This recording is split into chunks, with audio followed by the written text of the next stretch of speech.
Hello everybody and welcome back to Red Eagle Politics. Make sure you guys like this video down below and subscribe to the channel if you are new. So many people know last week Donald Trump had an arraignment for this nonsensical case that we see here with the documents. Oh, Trump is hoarding these documents. He's evil. He needs to be locked up is what they're saying, despite the fact that we've seen many other politicians on both sides of the aisle, by the way, do very similar things with documents. They still raid Trump's home, even though they know the documents are in there. They're safe. They're secure. They still raid his home. They indict him for nonsense in New York that typically you would find out to be past the statute of limitations for something that's civil and might not even be fully true. And then on top of that, they get him on some other thing, despite there being literally zero evidence for it. And that's what happens with New York trials. They convict him for sexual abuse for a woman that at most we know he took a picture with her in the 1990s, and she's insane and has all these crazy things in her past they couldn't put in the case, but they put everything in about Trump. And you know what happened? Trump got kind of sued basically. Despite the jury essentially clearing him, it's very unclear why they did what they did, especially with such little evidence. It shows the two-tier justice system in this country. It didn't hurt him. And this is the thing that a lot of people said is serious, it's big. Oh, well, this actually is a more legitimate scandal. It deals with how he handled documents as president. And now Biden's DOJ is trying to prosecute Trump. Now, the bottom line is Trump has a judge that's overseeing this case that he appointed. That's where it's going to be tried, I believe, in the Miami area, not in one of these liberal areas, and he's been released without conditions. They even gave him conditions for the Bragg case. They gave him a gag order. We saw all of that. However, for this, it seems like this might be bouncing off yet again. Not just talking about the poll numbers, but the viability of it as a legitimate scandal that people are going to care about and that it could be effectively used against Trump, especially Biden using it against Trump when Biden has a lot of the same skeletons in his own closet. Oh, they're giving him a cupcake investigation. That's going to change anything. It's not. That's the spoiler alert there. But they released him without conditions. That's very good for Trump. This could take a while to get finalized. This case probably may not even go to trial before the primary or even before the 2024 election. It's something the Democrats are likely going to try to use to hold over Trump's head, but I don't think it's going to really hurt him in a general. I'm not going to say it's going to help him a whole lot, but I do believe that it's just it's red meat to Trump's base. That, oh, well, they're trying to get Trump. They're going to fire up his own supporters. And then the resist libs who hate him are going to vote against him anyways. They're going to be like, oh, this is horrible. It's the worst thing ever. And they believe anything bad that anybody will ever say about Trump. And then the people in the middle, they're probably voting on the issues. And if either side makes the entire campaign about this case, it's probably not going to exactly bode well for them. And honestly, if Biden wants to focus more on this just to distract from the other issues, I think Trump could potentially use it to his advantage with the few voters that he possibly could get if he says, hey, I'm talking about the issues. You look at a country under me before COVID, we were doing great. Everything was epic. I was, working for the American people. You saw the wages in the lower income brackets rise at the highest rates we've seen in a while, specifically under my administration. Biden comes in, you see inflation, foreign policy were a total disaster when it comes to the world abroad under Biden, and they want to lock me up because I'm working for you. That is a winning message. But in terms of the general, we'll look at the numbers later, but the primary polls, because this is something that is interesting, because we saw this the first indictment that we saw back in March, April. Donald Trump had a lead over Ron DeSantis. He led by, 15 to 20 points. That's a lead that he potentially could have just squandered, technically.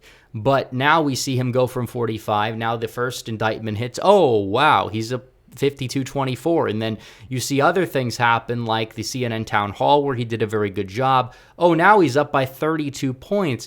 And oh, well, DeSantis hasn't announced yet. They said DeSantis needs to announce. He's going to get an announcement bump. DeSantis finally announced, by the way. And if you want to call this an announcement bump, be my guest, but it wasn't enough to really move the needle at all.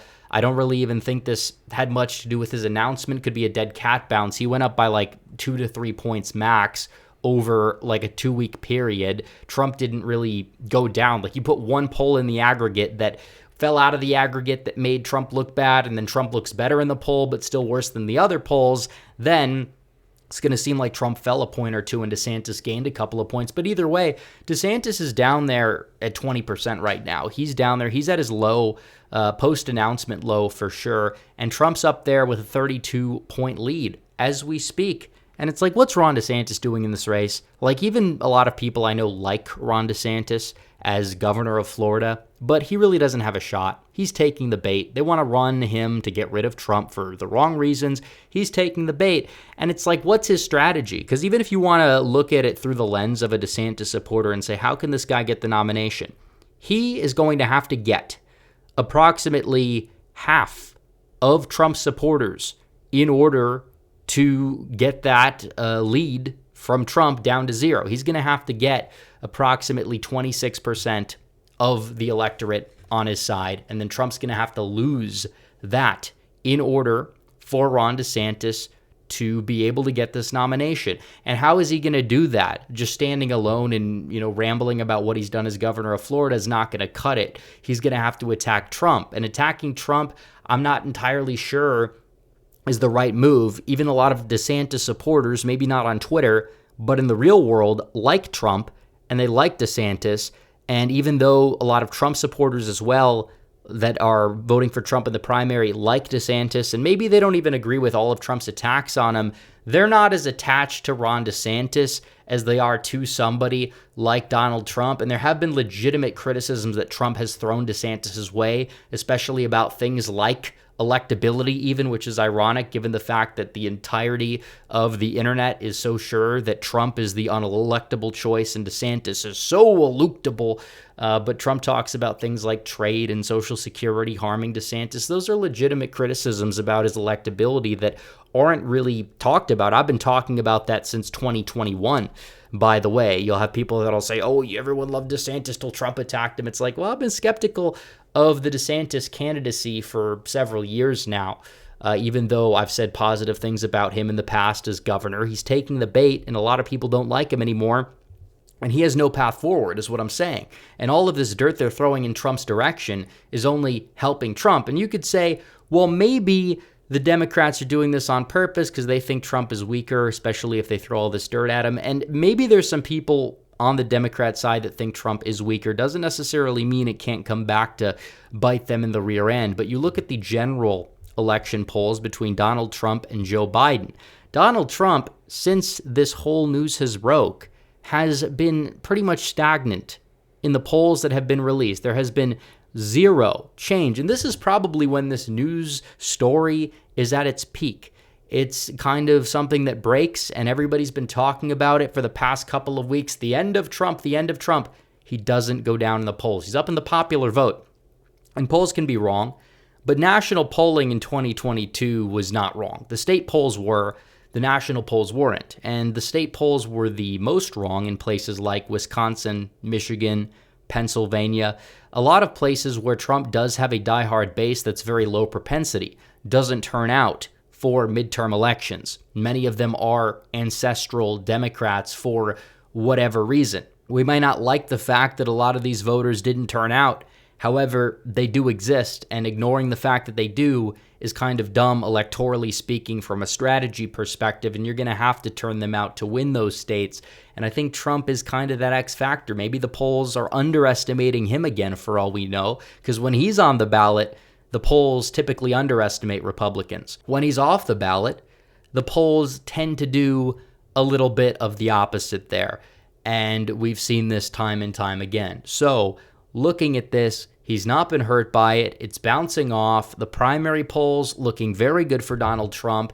And like I said many times, it has never been the case where in history, somebody who is polling above 50% in a primary has ever lost the nomination. Hillary Clinton in 2008 polled close to that. She polled at like 45 on the average at one point when, a lot of people just de facto were supporting her because they really didn't know much about Obama. But Obama came along, and obviously I'm not a fan of his, but he has positive qualities in terms of charisma, his ability to relate and be a great public speaker to the Democrat base. He was able to come from behind and win.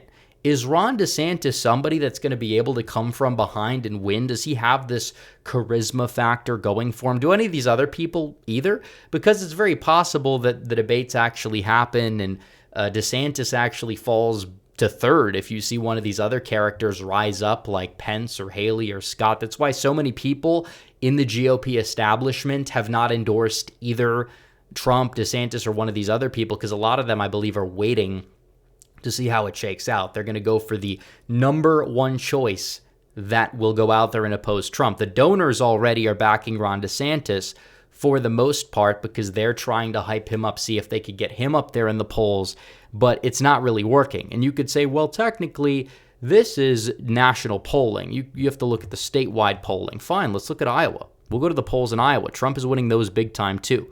The last two polls that have been released, Trump is up by either 42 points or this most recent one, he's up 39 to 24.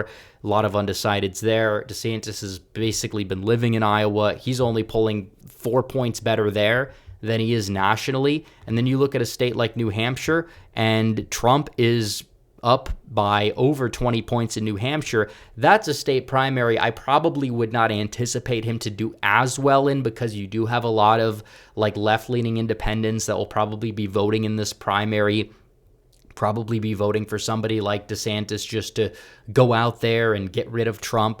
And obviously we saw Trump get like 85% or some number in the 80s back in 2020 when he was an incumbent president in New Hampshire, because you do have a lot of people that are like the independent voters or whatever, but they don't actually have that much pull in a lot of these other states.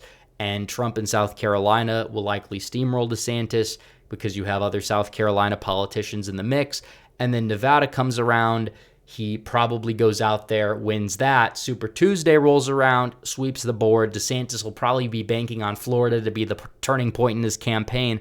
But even then, he doesn't even really have a lot of polls where he's leading Trump in Florida. And it might be too early to say, oh, we can't win Florida. But still, if you're an incumbent governor who's like going to take on Trump and win, and you can only poll even in your own internal poll with Trump in Florida, something kind of is not really right there, and it's just not going to end well for DeSantis. But Trump, looking at him, he's probably going to be the nominee. He's probably going to win the primary easily, and this stuff is bouncing off of him, which is very good, because even people that are in the DeSantis camp that might be watching can agree these charges are nonsensical, they're bogus, they're BS, and it's very good that Trump is rising above them, and hopefully it will be something that he'll keep as a chip on his shoulder. And if he does become the 47th president of the United States, he's going to go drain the swamp, or try to drain the swamp 10 times harder than he did the first time around. So we'll have to see what happens on that front. But as anyways, guys, thanks for watching this video. Like this video down below, comment down below, subscribe to the channel, hit the bell for notifications so you never miss another video. Follow me on social media. The links are all in the description down below. As always, guys, thanks for watching. Red Eagle, out.